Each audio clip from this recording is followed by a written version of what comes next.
जय बोलो देवादिदेव खजराट श्री भगवान महावीर स्वामी की जय जय जय। अहिंसा परमो धर्म की जय जय जय। आचार्य गुरुवर श्री विद्यासागर जी महाराज की जय जय जय।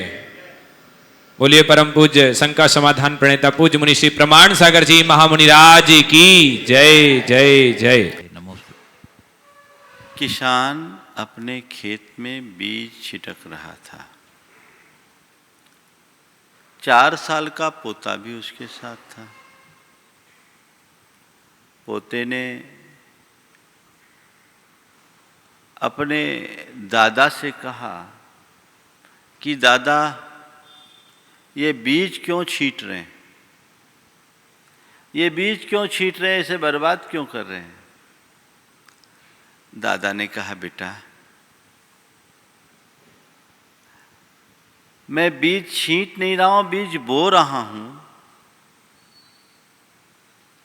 थोड़े दिन रुक, देखना इस बीज से कितनी अच्छी फसल आएगी।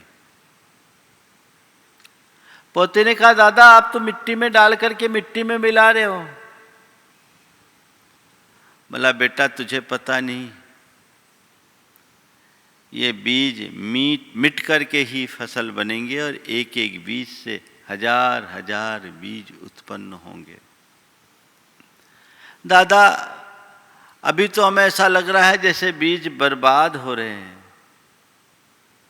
बेटा, विश्वास रख, ये बीज बर्बाद नहीं अपितु हम सबको आबाद करेंगे। मुझे भरोसा है। और दादा ने जिस विश्वास और भरोसे के साथ अपनी बात की, पोता भी उससे सहमत हो गया। विश्वास हमारे जीवन की एक बहुत बड़ी ताकत है। किसान एक विश्वास के साथ ही बीज बोता है, सब खुले खेत में छोड़ देता है, लेकिन उसका विश्वास चमत्कार घटित करता है और एक एक बीज से 100-100 बीज पैदा कर लेता है। बस आज बात मैं आपसे उसी की करने जा रहा हूं। आज सी की बात है, सी फॉर कॉन्फिडेंस। हमारे जीवन की एक बहुत बड़ी ताकत, बहुत बड़ी शक्ति, चाहे लौकिक हो या लोकोत्तर, किसी भी क्षेत्र में वही व्यक्ति सफल हो पाता है जिसका मन कॉन्फिडेंस से भरा हो। हमारे सामने 2 वर्ड है, एक है कॉन्फिडेंस, दूसरा है डाउट। जिसके कॉन्फिडेंस हमें ऊर्जा देता है, ताकत देता है, उत्साह का संचलन करता है। जब हमारे मन में कॉन्फिडेंस होता है, हम कोई भी काम पल में करने की क्षमता विकसित कर लेते, कर डालते हैं। लेकिन मन में डाउट हो तो कॉन्फिडेंस के बल पर साधन और शक्ति के अभाव में भी व्यक्ति आगे बढ़ जाता है। और डाउट में जूझने वाले लोग सर्व साधन संपन्न होने के बाद भी उलझ जाते हैं। हमारे यहाँ एक कहानी आती है, वहां से मैं आज अपनी बात को शुरू कर रहा हूं। अंजन चोर की कथा आप सबको पता है। उसका एक पार्ट आज मैं आप सबके बीच रखकर अपनी बात को शुरू करूंगा। अंजन चोर भाग रहा था, पीछे पीछे सैनिक उसका पीछा कर रहे थे। भागते भागते वो शमशान में पहुंचा। देखता क्या है कि एक सेठ, जिसने पेड़ पे एक सीका बांध रखा है, नीचे तीक्ष्ण अस्त्र हैं, बार बार वो सीकों पर चढ़ता है और वापस नीचे उतर जाता है। उसने पूछा, भैया ये क्या कर रहे हो? अंजन चोर ने उससे पूछा, क्या कर रहे हो? बोले कुछ नहीं, मैं आकाशगामिनी विद्या की सिद्धि कर रहा हूं।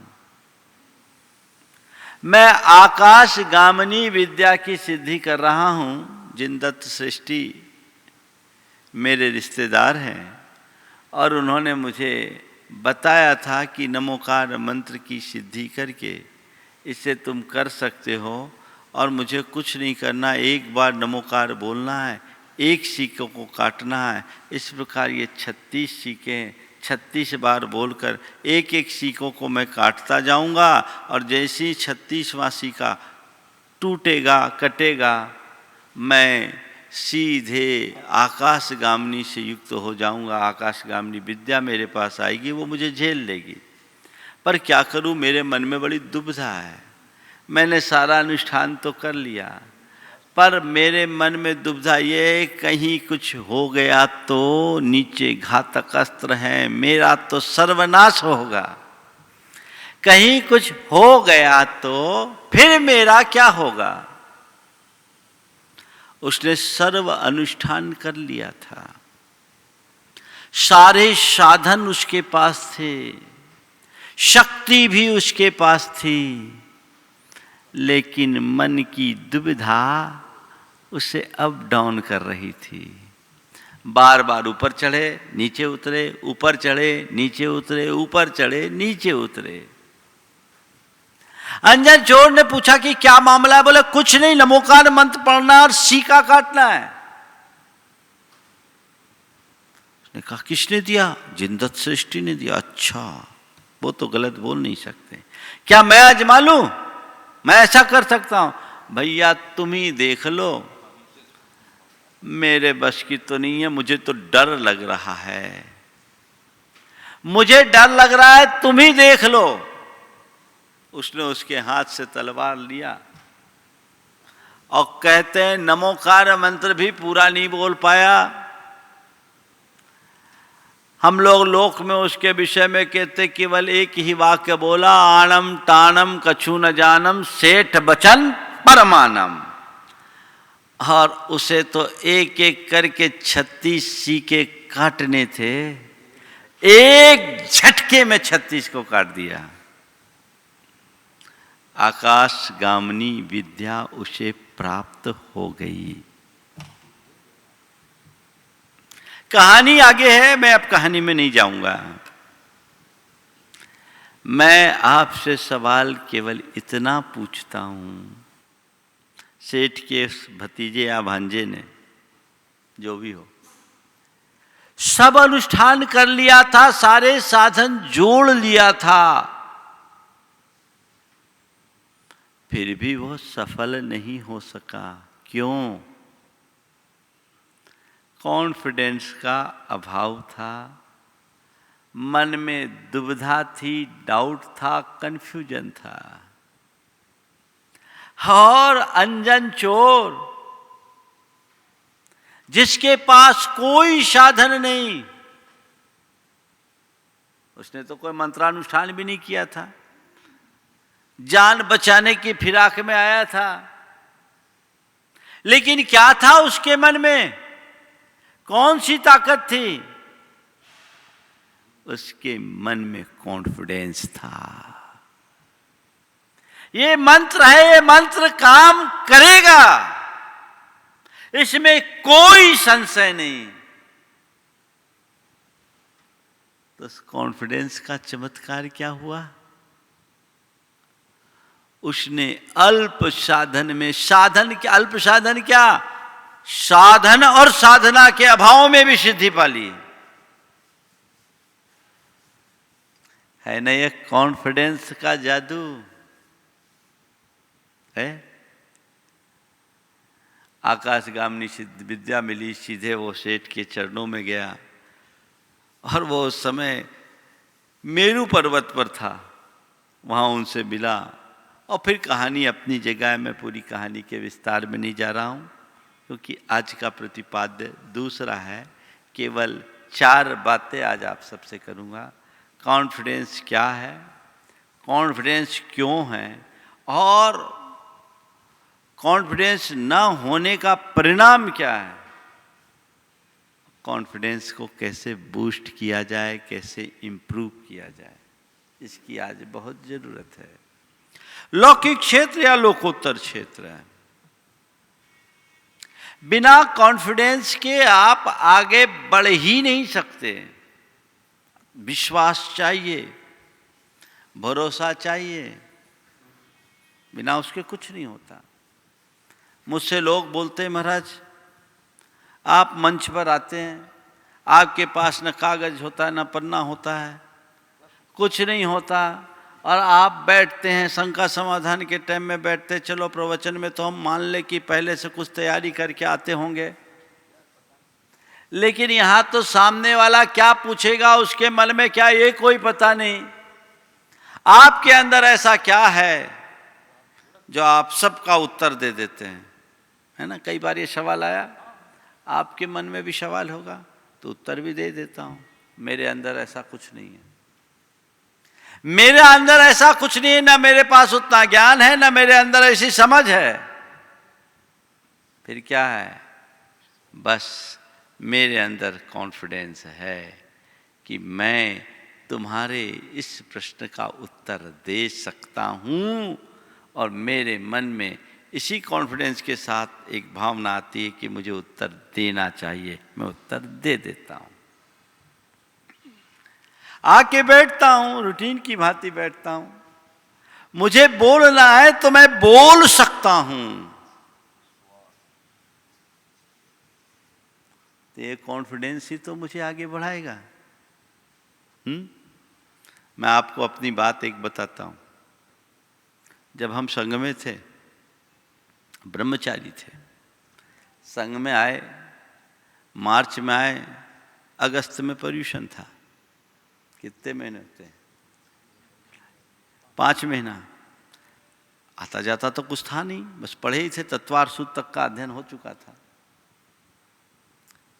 तत्वार सूत, इस अवधि में तत्वार सूत, 24 ठाना, जैन सिद्धांत प्रवेशिका और रतगंध सावकाचार्य, इतना अध्ययन हो गया था। गुरुदेव ने एक दिन ऐसे ही कहा कि रात में प्रवचन कर लोगे।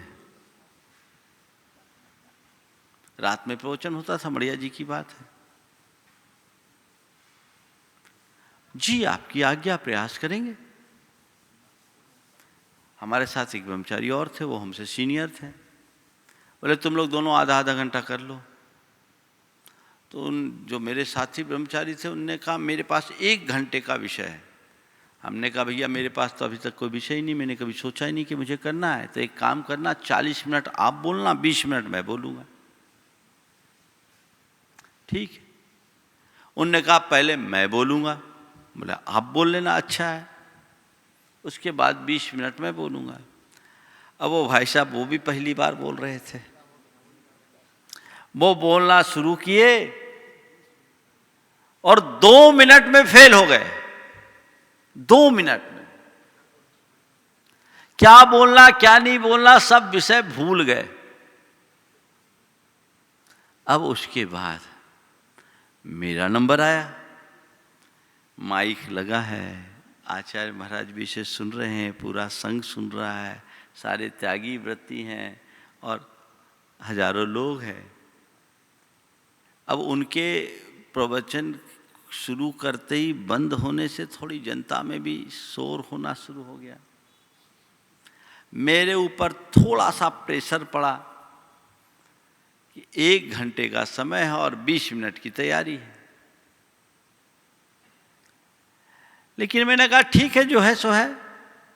अब मैं मंगलाचरण कर रहा था इसी मध्य। उन दिनों विद्यासागर पत्रिका के एक संपादक थे निर्मल आजाद, जबलपुर के, वही संचालन कर रहे थे। उनने बीच में मंगलाचरण करते करते मेरा माइक उठा लिया और कहा आप हम पर घात करते हैं, यहाँ प्रवचन हो रहा और आप बात करते। वो भी कवि थे। पब्लिक को शांत करने के लिए माइक उठाया। थोड़ा सा प्रेशर तो माइंड पर आया, लेकिन मैं रंच मात्र नहीं घबराया। मैंने कहा मुझे 20 मिनट बोलना है, अपनी बात बोल कर उठना है। ठीक है, जितनी तैयारी उतनी तैयारी। और मैं आपको बताऊं, पहले दिन 20 मिनट तो नहीं बोल पाया, 11 मिनट बोला, पर 11 मिनट में 3 बार क्लिपिंग हुई। किसके बल पर? कॉन्फिडेंस के बल पर। आप कोई भी कार्य करो, बिना कॉन्फिडेंस के आप कर ही नहीं सकते। शिखर जी का पहाड़ चढ़ते हो, किसके बल पर? पैरों के बल पर। तो कॉन्फिडेंस, हमें भरोसा है हम चढ़ लेंगे। चढ़ जाएंगे अच्छे अच्छे वृद्ध लोग, जिनके शरीर में जान नहीं दिखती, ऐसी माताएं और ऐसे दादा लोग भी पूरी पहाड़ी की वंदना करके आ जाते हैं, बड़े आनंद से, बड़े इत्मीनान से। हमारे साथ बाबा जी थे, अब 84 साल की उम्र में शिखर जी की वंदना। बोले कुछ नहीं, मुझे जाने दो, मेरी अपनी चाल में चलने दो, बस मुझे कोई दिक्कत नहीं है और मैं करके आ जाऊंगा। हमसे हमेशा कहते थे हमें कोई एक आदमी दे दो जो मेरे चाल में चले, मैं अपनी चाल में चलूंगा और अपने टाइम पे आ जाऊंगा। तो क्या है, मैं कर सकता हूं। जिनके अंदर ये कॉन्फिडेंस होता है, उनके लिए कोई कार्य असंभव नहीं होता। और जो अपना कॉन्फिडेंस खो देते हैं, लूज कर देते हैं, उनके लिए साधारण काम भी असंभव सा हो जाता है। तो कॉन्फिडेंस यानी विश्वास। विश्वासम फलदायकम, बिना विश्वास के कुछ भी नहीं हो सकता। अपने कोई व्यापार शुरू किया,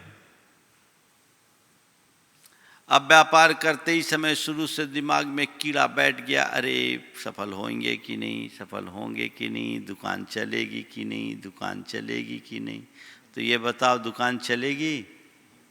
चला ही नहीं पाओगे, क्योंकि दुविधा का कीड़ा तुम्हारे दिमाग में बैठ गया है। उसे निकालो, मैं चला लूंगा, ये होना चाहिए ना। कहीं जब किसी को किसी कंपनी में एम्प्लॉइज की ज़रूरत होती है, उनको इंटरव्यू में बुलाया जाता है, तो उसके कॉन्फिडेंस के लेवल को भी नापा जाता है। नापा जाता है कि नहीं नापा जाता?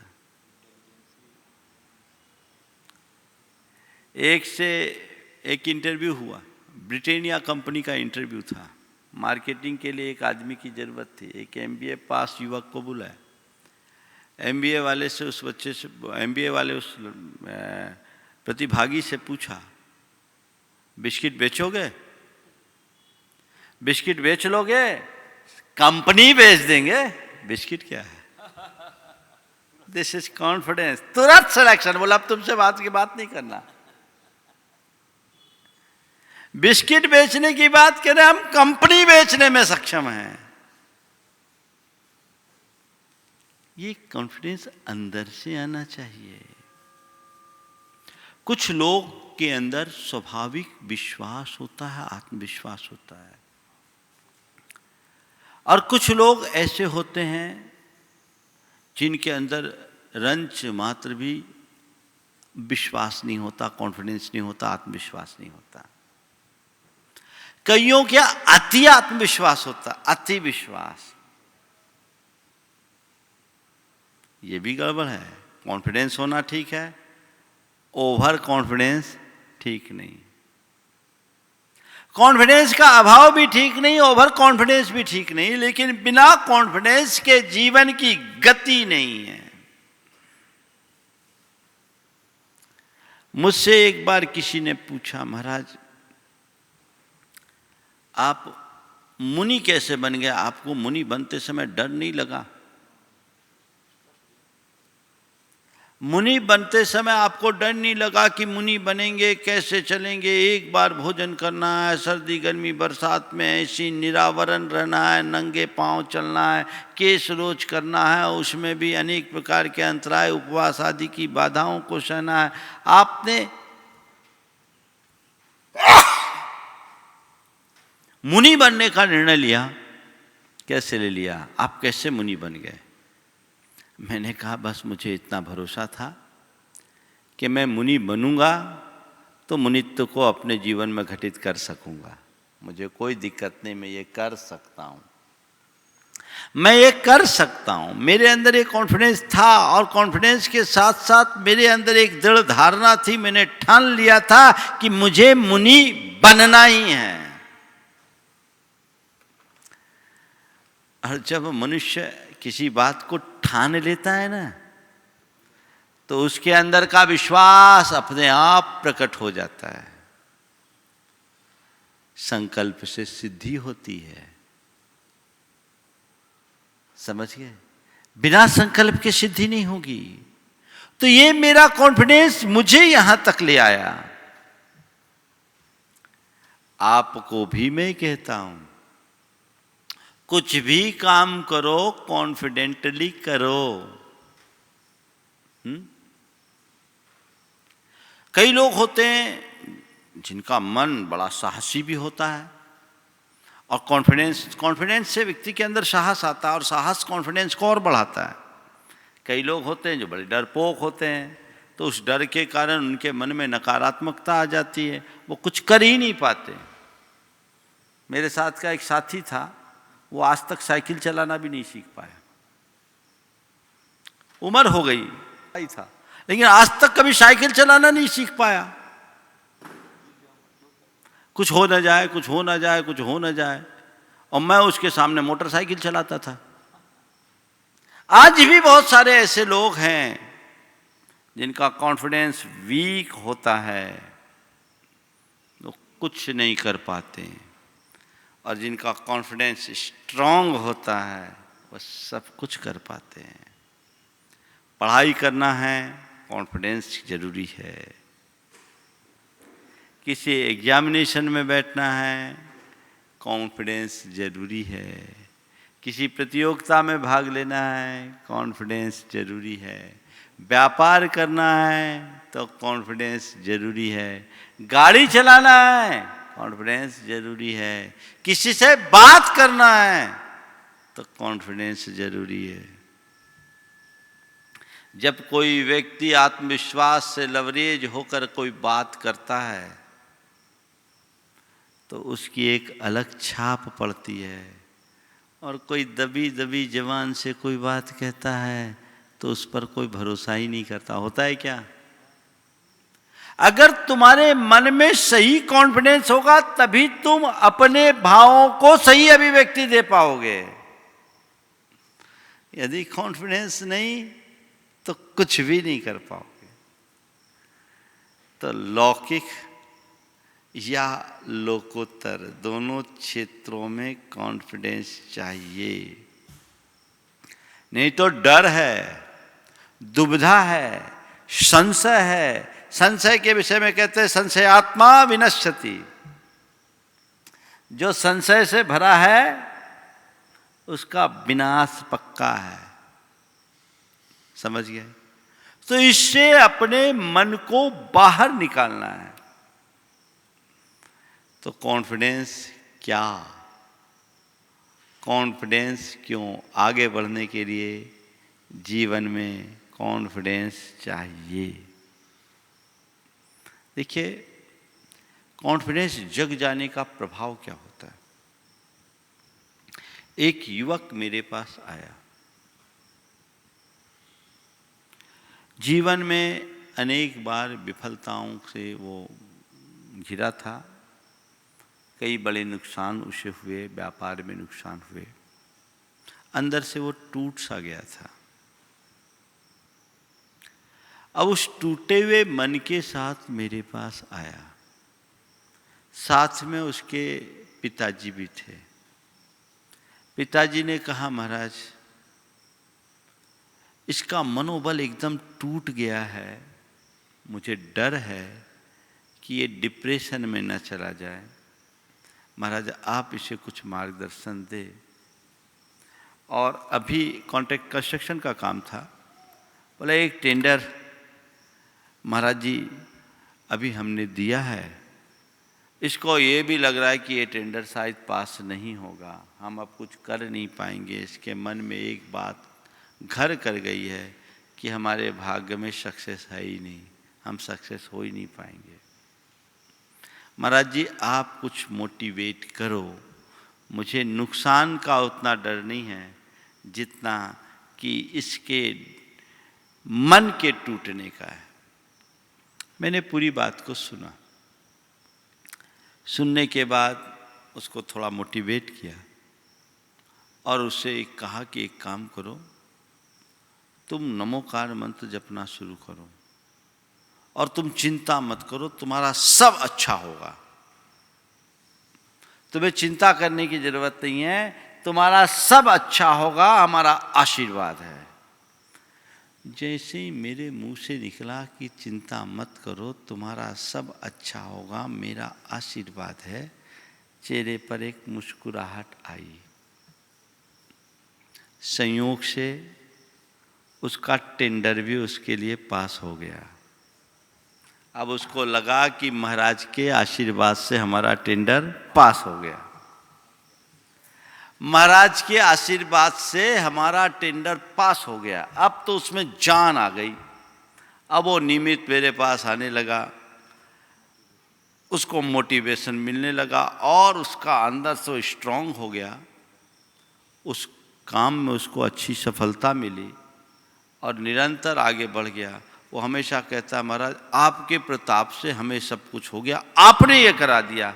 मैंने कहा भैया मैंने क्या कराया, टेंडर तो तू पहले भर चुका था, रेट तू पहले डाल चुका था और जितने लोगों के टेंडर थे वे सब पहले से लॉक हो चुके थे। ये संयोग था कि तेरे नाम पर टेंडर खुला क्योंकि सबसे लोएस्ट तेरा था। मैंने कोई किसी के ग्राफ में परिवर्तन थोड़ी कर दिया, कोई जादू चमत्कार तो मेरा था नहीं।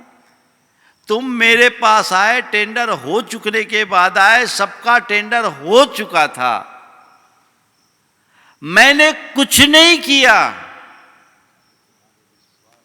बस तुम्हारे कॉन्फिडेंस को जागृत किया और तुम आज जहां तक पहुंचे हो अपने विश्वास के दम पर पहुंचे हो।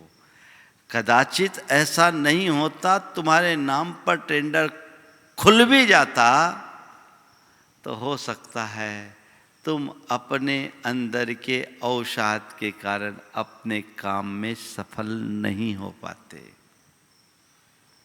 गुरुजन से और कुछ नहीं मिलता, आशीर्वाद का कोई काम नहीं है, आशीर्वाद कोई चमत्कार नहीं है। अगर आशीर्वाद को स्वीकार करके आपने अपने कॉन्फिडेंस को जगा लिया तो आशीर्वाद से बड़ा और कोई चमत्कार नहीं है। वही चाहिए। अब लोग कह देते, मैंने कहा मेरे को क्रेडिट मत दे क्योंकि इसमें मेरा कोई रोल है ही नहीं। साधारण लोग तो यही कहते, अरे महाराज आपके आशीर्वाद से मेरा टेंडर पास हुआ, हाँ आपके आशीर्वाद से मेरा काम हुआ। काम तो हो चुका था, आशीर्वाद तो आखिरी में आए। रिजल्ट निकला, रिजल्ट निकलने के बाद आए आशीर्वाद लेने, महाराज आज रिजल्ट निकलना, आशीर्वाद दे दो। अब महाराज ने आशीर्वाद दिया, महाराज आपके आशीर्वाद से हम फर्स्ट क्लास फर्स्ट डिवीजन हो गए। तो अब बोलो महाराज के आशीर्वाद से वो पास हुआ, हमारे पास कब आया? लिखने के पहले कि लिखने के बाद? हाँ, वैल्यूएशन के पहले कि वैल्यूएशन के बाद? अब आज रिजल्ट निकला, आज आशीर्वाद ले रहे हो और कह रहे हो आपके आशीर्वाद से हो गया। ये केवल श्रद्धा है ना। श्रद्धा बल देती है, ताकत देती है और उससे जीवन को एक सही दिशा मिलती है। इसलिए हर क्षेत्र में अपना कॉन्फिडेंस बना करके रखिए। अब सवाल है कॉन्फिडेंस कैसे जगाएं, ये महत्वपूर्ण है। सब जानते तो हैं कॉन्फिडेंस बहुत जरूरी, कॉन्फिडेंस खोना नहीं चाहिए, किसी भी स्थिति में खोना नहीं चाहिए। कॉन्फिडेंस कैसे जगाएं? देखिए, बीमारी हो किसी को और आपको कॉन्फिडेंस हो कि मैं ठीक हो जाऊंगा,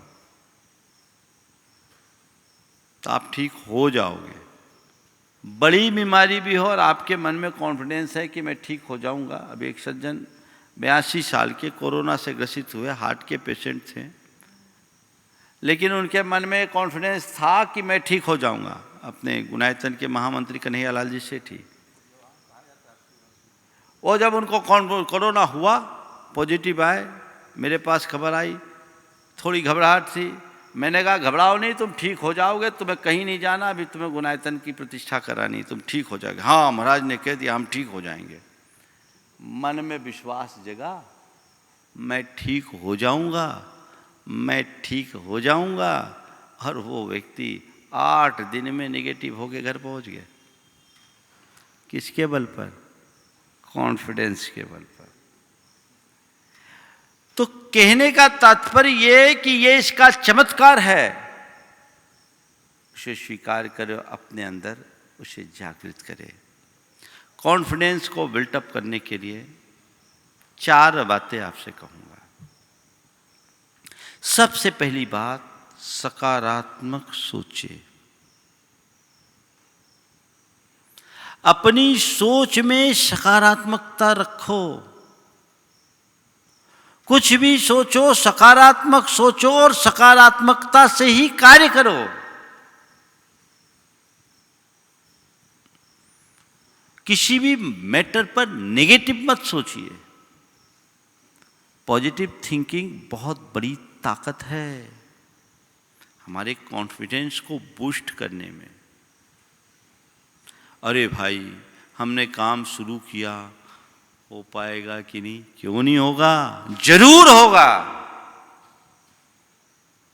जरूर होगा। मैं इसको कर सकता हूं, मुझे ये करना है। उस विषय को लेकर बिल्कुल भी नकारात्मक मत सोचे। थोड़ी भी नकारात्मकता आई, कॉन्फिडेंस का लेवल डाउन। बिजनेस कर रहे हो, आई विल गेट सक्सेस, मैं सफल होऊंगा। इंटरव्यू में गए, पहले से सोच के जाओ, नहीं मैं पास होऊंगा, मेरा सिलेक्शन होएगा, मैं सिलेक्ट होऊंगा। गाड़ी चला रहे हो, मैं ठीक से चला सकता हूं, मैं चला रहा हूं। बीमार हुए, मैं ठीक हो जाऊंगा। ये पॉजिटिविटी अंदर होनी चाहिए और इसी सकारात्मकता के साथ काम करना चाहिए, तो व्यक्ति अपने बुझे हुए मन को जगाने में समर्थ हो सकता है। देखिए, कॉन्फिडेंस मनुष्य को कहां से कहां पहुंचाता है और पॉजिटिव सोच के बल पर कॉन्फिडेंस कहां से कहां पहुंचता है। एक ऐसा व्यक्ति जिसे उसके पिता ने अपने भाई को गोद दे दिया था, गोद चला गया, और जिस अपने माने भाई को गया, चाचा के यहाँ गोद गया था, ताऊ के यहाँ गोद गया था। ताऊ के पास अपार संपत्ति थी, उस समय दोनों भाइयों में बराबर की संपत्ति थी, लेकिन जो उसके मूल पिता थे और उनकी तीन भाई और थे, इनका डाउनफॉल हुआ। पिता के प्रति अनुराग था, पिता के कहने से, पिता जैसा जैसा कहते गए वो अपने भाइयों के लिए सब कुछ करता गया। यूं कहें कि लगभग अपनी सारी संपत्ति अपने भाइयों में खपा दी। पिता पहले कहते थे, बेटा तू यही मान कि तू 4 भाई अकेला नहीं, पर संयोग ऐसा हुआ कि पिता ने जैसा जैसा कहा कर लिया, ये लोग तो आगे बढ़ गए। एक बार वो मुश्किल की घड़ी में आया और पिता से सहयोग मांगा तो पिता ने इनकार कर दिया कि हम तो तुमको पहले गोद दे चुके, अब तुम हमारा बेटा, तुम मेरे बेटे नहीं हो, हम तुमसे कुछ नहीं कर सकते। एक बार उसे झटका लगा। इस घटना से उसकी धर्मपत्नी एकदम टूट गई। उसे बड़ा जोर का आघात पहुंचा कि ये बड़ा विश्वासघात है, धोखा है। लेकिन उस व्यक्ति की बात मैं आपसे कहूं, उसने कहा ठीक है, इसमें मेरे पिताजी और मेरे भाइयों का कोई कसूर नहीं है, हमारा और उनका किसी जन्म का कोई अकाउंट बचा होगा, वो अब सेटल हो गया। जो चला गया सो चला गया, हमें उसकी परवाह नहीं। हम फिर से जीरो से अपनी नई गिनती शुरू करेंगे। मेरे पास का पैसा गया है, भाग्य से मेरी गुडविल आज भी है। और उस आदमी ने अपने पिता और भाइयों से जूझने की जगह खुद को आगे बढ़ाने में लगा दिया। उसके अंदर इतना विश्वास था कि मैं नए सिरे से काम करके आगे बढ़ूंगा, नई गिनती शुरू करना है, जीरो से स्टार्ट करना है, मेरा उनका पुराना अकाउंट सेटल हो गया, इसमें क्यों लड़ूं। और उस व्यक्ति ने अपने उसी कॉन्फिडेंस के बदौलत, अपनी पॉजिटिव थिंकिंग के बदौलत अपने कारोबार में जबरदस्त सफलता हासिल की और आज पहले से बड़ी सुदृढ़ स्थिति में आकर के मुझे बताया और कहा महाराज इन्हें समझाओ, मुझसे ज़्यादा प्रवचन ये सुनती है, मैं तो आपको सुनता नहीं ज़्यादा, यदा कदा सुनता हूँ पर जीता हूँ, ये केवल सुनती है, मौका आने पर टूट जाती। काश हम अपने भीतर पॉजिटिविटी को डेवलप करने में समर्थ हो जाए तो कॉन्फिडेंस अपने आप बूस्टअप होगा। कॉन्फिडेंस क्यों नहीं बढ़ेगा? बढ़ेगा। दूसरी बात, किसी ऐसे व्यक्ति को अपना रोल मॉडल बनाएं जिनने अपने कॉन्फिडेंस के बल पर आसमान को छुआ है।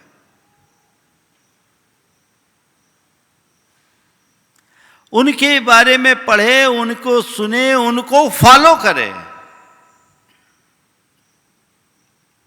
आपका कॉन्फिडेंस दिनों दिन उत्तरोत्तर बढ़ता जाएगा। फिर आपके सामने कोई कठिनाई जैसी स्थिति नहीं आएगी, बड़े आराम से आप चलेंगे। तीसरी बात, ऐसे लोगों से बचें जो आपके कॉन्फिडेंस को लूज करते हैं।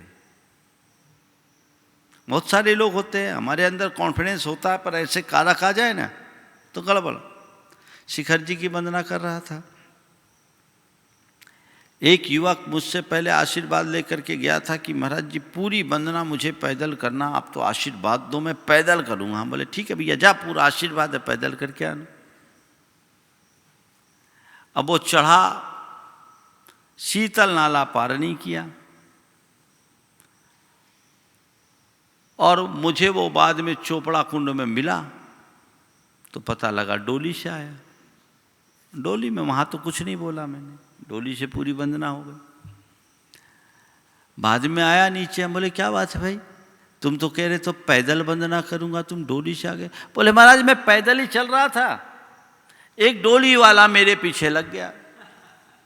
बाबूजी बहुत बड़ी पहाड़ी है, बहुत बड़ी पहाड़ी है, नहीं चल पाओगे, हमारी डोली खाली है, आप बैठ जाओ ना, बैठ जाओ ना, बैठ जाओ ना।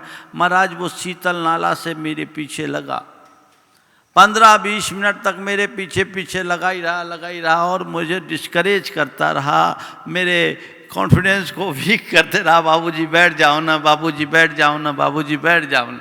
हमने भी कहा पता नहीं कितना पहाड़ है, अभी कुछ दिख तो रहा नहीं है, महाराज हम बैठ गए। ये क्या हुआ? आप लोग देखो शिखर जी की वंदना करो तो ऐसे ही पीछे लगते हो, और जो बिल्कुल ठाने में रहते कि नहीं मुझे पैदल वंदना करनी है, वो करके आ जाते हैं। आते हैं नहीं भाई मैं तो करूंगा। तो ऐसे लोगों से बचो जो तुम्हें हतोत्साहित करते हो। ऐसे लोगों से जुड़ो जो तुम्हें प्रोत्साहित करते, जो तुम्हें इनकरेज करे, डिस्करेज ना करे। हर क्षेत्र में सब तरह के लोग मिलते हैं, है ना? तो हमेशा अच्छे लोगों की संगति रखो जो खुद सकारात्मक हो और तुम्हें सकारात्मक प्रेरणा देते हो, तो आप आगे बढ़ोगे और आप अपना कॉन्फिडेंस डेवलप करने में समर्थ हो जाओगे। और चौथी बात, अगर आप बिल्कुल ही कॉन्फिडेंस नहीं रखते तो छोटा छोटा लक्ष्य निर्धारित करो। छोटा लक्ष्य निर्धारित करो। कॉन्फिडेंस कैसे आता है? देखो, एक व्यक्ति को कभी उपवास करते नहीं बनता था, डर लगता था कि हम उपवास कैसे करेंगे, हम उपवास कैसे करेंगे। हमने उससे कहा तेरी उपवास करने की इच्छा तो है महाराज, लेकिन लगता है कर पाएंगे कि नहीं कर पाएंगे, बहुत डर लगता है। बोले काम करो, तुम 4 घंटे के लिए भोजन का त्याग करो। ठीक है महाराज। बोले ऐसा करो, पहले 12 बजे तक का त्याग करो। 12 बजे तक का त्याग कर दिया। हम बोले कैसा लग रहा है? बोले ठीक लग रहा है। हम बोले अब 4 बजे तक का त्याग कर दो कि 4 बजे तक ठीक रहेगा तो ठीक करेंगे। 4 बजे तक देखा। बोला कैसा लग रहा है? बोला ठीक लग रहा है। बोले अब क्या करना, खाना है? नहीं महाराज ठीक लग रहा है, अब तो हम कर लेते, आप तो पूरा उपवास दे दो।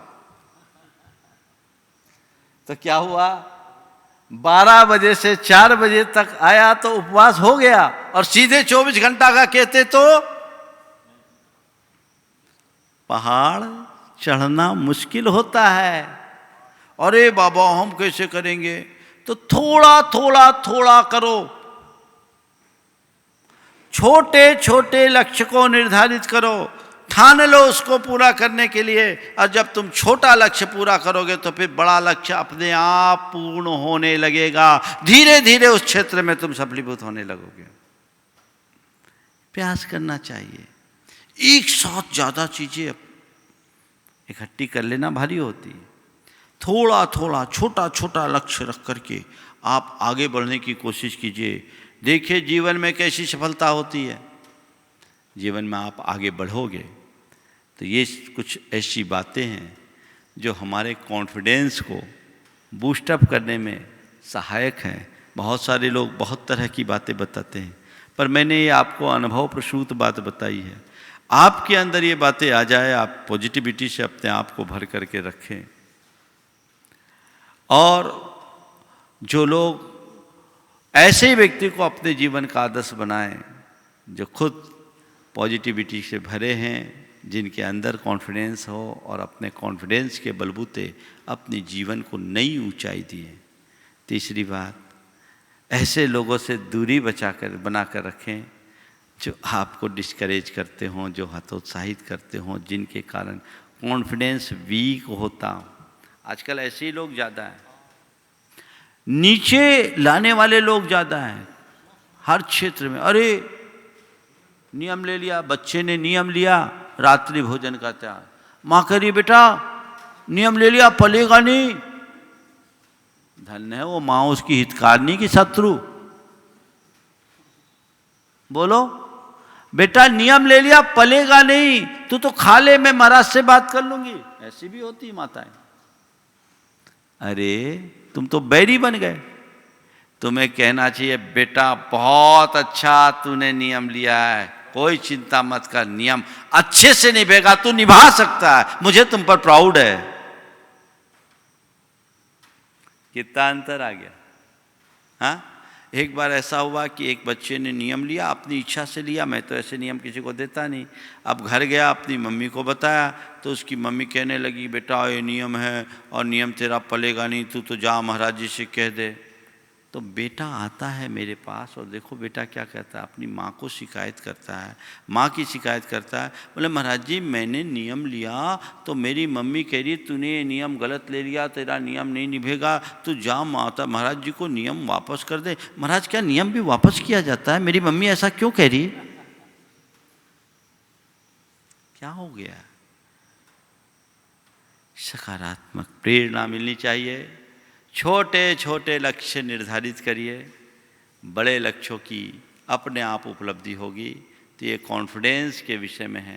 जिनका कॉन्फिडेंस वीक है, अपने कॉन्फिडेंस को बूस्टअप करना चाहते हैं, तो वे भावना योग में एक कमांड डाल सकते हैं और वो कमांड बहुत अच्छा कमांड होगा जो उनको हर कार्य में सफलता दिला सकेगा।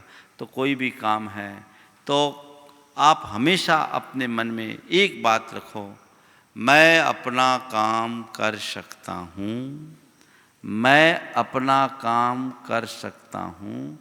आई एम कॉम्पिटेंट, मैं समर्थ हूँ, मैं सक्षम हूँ, मैं समर्थ हूँ, मैं सक्षम हूँ, मैं अपना कार्य कर सकता हूं। कॉन्फिडेंस से अपनी सामर्थ्य का पता लगता है। मैं समर्थ हूं, समझ गए? समर्थ हूं। आज की एक बात बता रहा हूं, कल से मेरे माइंड में सी में कुछ और चल रहा था। मेरी फैक्ट्री तो निरंतर चलती रहती है। मंच में आने के 3-4 मिनट पहले मेरे दिमाग में कॉन्फिडेंस आया। हमने कहा आज कॉन्फिडेंस पे ही बोलना है, और क्या बोलना है कोई दिमाग में नहीं, पर इतना कॉन्फिडेंस था कि बोल लूंगा, सब पूरा प्रवचन हो गया, 1 घंटा हो गया। ये कॉन्फिडेंस का कमाल है ना? पहले कुछ और था, मैं सोच रहा था कूल और काम पर बात करूं, लेकिन ये पूरा का पूरा परिदृश्य ही बदल गया। किसके बल पर? कॉन्फिडेंस के बल पर। Be confidence. अब मैं इसे ही अपनी सबसे बड़ी ताकत मानता हूं। मेरी सफलता का आधार भी यही है। मैं जो भी काम करता हूं डूब कर करता हूं, पूर्ण विश्वास के साथ करता हूं ये काम मैं कर सकता हूं। तो आप अपने कॉन्फिडेंस को मेंटेन करना चाहते हो, मैं समर्थ हूं, मैं सक्षम हूं, मैं पूर्ण हूं। ये कोई एक कमांड दोहराइए, मैं समर्थ हूं, मैं कर सकता हूं, मैं कर सकता हूं, मैं कर सकता हूं। और दुविधा आने लगे, मुझे करना है, करना है, करना है। अपने आप आपके अंदर का विश्वास जागृत होगा और आपके जीवन को एक नई दिशा मिलेगी। इस प्रकार आज कॉन्फिडेंस की बात आई। अब कल देखिए आपके भाग्य में क्या बात आती है। लेकिन ये अब डाउट क्या आता है, अभी कोई डाउट नहीं रखो, जो आ जाए इनके भाग्य से सो देखेंगे। लेकिन बात केवल इतनी ही है, हम पूरी तरह से जीवन के मनोविज्ञान को समझें। इस अल्फ़ाबेट की सीरीज में जो भी बातें हैं वो एक प्रकार से आपके अंतर के मनोविज्ञान को उद्घाटित करने वाली है और जीवन जीने की कला सिखाने वाली है।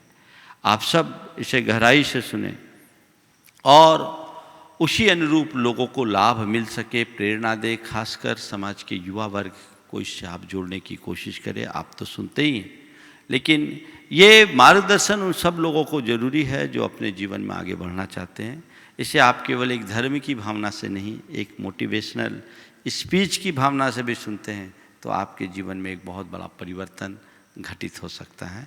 हम अपने बुझे मन को जगा लें, जीवन को एक नई दिशा देने में समर्थ हो सके। इस शुभ भावना के साथ जय बोलो परम पूज्य आचार्य गुरुवर श्री विद्यासागर